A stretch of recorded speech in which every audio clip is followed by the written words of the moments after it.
27-ാം തീയതി രാവിലെ 5:30 മണിക്കും 6 മണിക്കുമാണ് ആ Sabarmati express Godhra railway station കടന്നു പോകേണ്ടത്. ഗുജറാത്തിൽ എൻ്റർ ചെയ്യുന്ന ദാഹോദ് എന്നുള്ള സ്റ്റേഷനാണ്. ദാഹോദ് കഴിഞ്ഞിട്ട് അടുത്ത് ഗോധ്ര സ്റ്റേഷനാണ്. അത് കഴിഞ്ഞിട്ട് ബറോഡയിൽ നിന്ന് ടുവേഴ്സ് നോർത്ത് വന്നിട്ട് അഹമ്മദാബാദ് വരികയായിരുന്നു. പക്ഷേ അതൊന്നും താമസിച്ച് 7:30 മണിക്ക് വന്നു. 7:30 മണിക്ക് വന്നപ്പോൾ ഈ S6 എന്നുള്ള ആ സെക്കൻഡ് ക്ലാസ് കമ്പാർട്ട്മെൻറ്റിൽ ഉള്ള കരസേവകർ അവരെ ഈ കൂട്ടമായിട്ട് പോകുമ്പം അവർ സ്റ്റേഷനിൽ ഇറങ്ങി ആ സ്റ്റേഷനിൽ ആപ്പിൾ വിൽക്കുക, ഈ വഴി വാണിഭക്കാരെന്ന് പറയാം, അല്ലെങ്കിൽ വെൻഡേഴ്സ് അവരുടെ ഭക്ഷ്യവസ്തുക്കൾ മോഷ്ടിക്കും. പൈസ തിരിച്ചു കൊടുക്കില്ല. 4-5 പേരായിട്ട് നിന്ന് 10 ആപ്പിൾ എടുത്തുകൊണ്ട് പോകും. ഇത് അവരെ ഈ കരസേവ കഴിഞ്ഞ് മടങ്ങുന്ന S6-ലുള്ള ആളുകൾ, S6-ല്ല X5-ലെ S3-ലൊക്കെ ഈ കരസേവകരുണ്ടായിരുന്നു. അവർ പലരും ഇത് ചെയ്തു. ചെയ്തപ്പോഴേ ഇവർ എതിർത്തു. അങ്ങനെ ഊന്തും തള്ളും ഉണ്ടായി.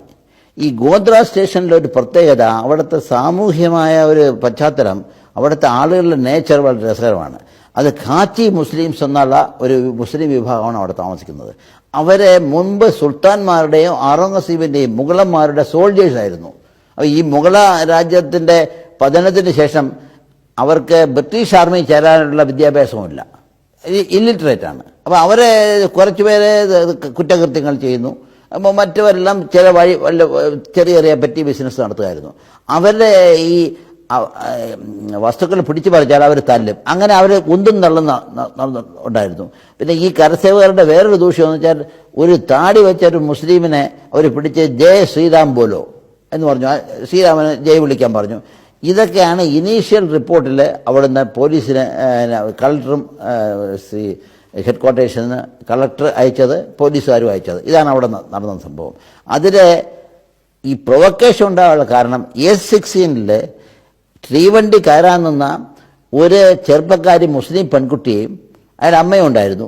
അവരെ ബലാത്കാരമായി S6-ൽ പിടിച്ചു കയറ്റി. ഇത് ആ മുസ്ലിങ്ങളെല്ലാം കണ്ടു. അത് വലിയ ബഹളമായി. പക്ഷെ ഭാഗ്യത്തിന് അതിനകത്ത് കരസേവകരുടെ ഭാഗമായിട്ടുള്ള പെണ്ണുങ്ങളും ഉണ്ടായിരുന്നു. അവർ പ്രിയ പെൺകുട്ടിയെ പിടിച്ചു കയറ്റിയെന്നാൽ അവരെ ഇറക്കി വിട്ടു, മറു സൈഡിൽ കൂടെ ഇറക്കി വിട്ടു. പക്ഷേ ജനങ്ങൾക്ക് ഇത് ബോധ്യമായില്ല. അത് പെണ്ണിനെ പിടിച്ചോണ്ട് പോയി എന്ന് പറഞ്ഞ് അറ്റാക്ക് ചെയ്യാൻ തുടങ്ങി. അങ്ങനെയാണ് കല്ലേറ് തുടങ്ങിയത്. ഈ കല്ലേറ് 7:30 മണിക്ക് തുടങ്ങിയപ്പോൾ ആ സമയത്ത് ഒരു 5 മിനിറ്റ് 10 മിനിറ്റ് കല്ലേറ് തുടർന്നിരിക്കാം.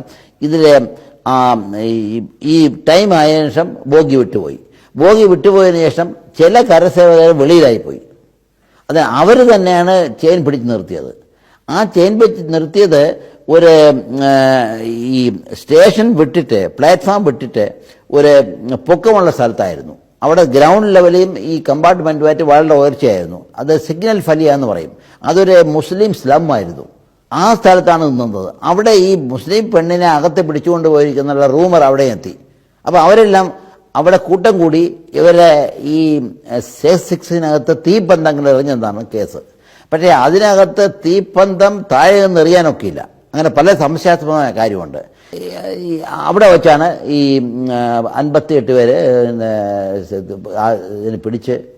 തീ പിടിച്ച് മരിച്ചുപോയത്. ഈ ഡെഡ് ബോഡീസിന് അഹമ്മദാബാദ് സിറ്റിയിലെ ഈ കമ്മ്യൂണൽ ജ്വരം കത്തി നിൽക്കുന്ന അഹമ്മദാബാദ് സിറ്റിയിലെ ഈ state VHP chief Jaideep Patel അയാൾ അവിടെ പ്രദർശിപ്പിച്ചു. ഈ വിശ്വഹിന്ദു പരിഷത്ത് ചീഫിനുമായിട്ട് ഈ ഡെഡ് ബോഡിയുമായിട്ട് ഒരു ബന്ധവുമില്ല. അത് റിലീസ് ചെയ്യാൻ പാടില്ല. അത് പോട്ടെ, അത് വേറെ പല ഇഷ്യൂസാണ്. അതിനുശേഷം ഈ ഡെഡ് ബോഡീസ് പരേഡ് ചെയ്ത ആ സ്ഥലങ്ങളിലെല്ലാം ഇസ്ലാം വിരുദ്ധ മുദ്രാവാക്യങ്ങളും ഇസ്ലാം വിരുദ്ധ പ്രകടനങ്ങളുടെ പോലെ പലതും നടന്നു. പിന്നെ മിയാബായി ചോർ ഹേ, മിയാബായി കുമാരോ എന്നൊക്കെ പറഞ്ഞിട്ട് മുഹമ്മദ് പ്രോഫറ്റിനെ പറ്റിയൊക്കെ വളരെ മോശമായ അഭിപ്രായ പഠനങ്ങളുണ്ടായി. അന്ന് വൈകുന്നേരം തൊട്ട് ഒരു സീരിയസ് ലഹളയുടെ ഒരു അന്തരീക്ഷം അഹമ്മദാബാദിലുണ്ടായി.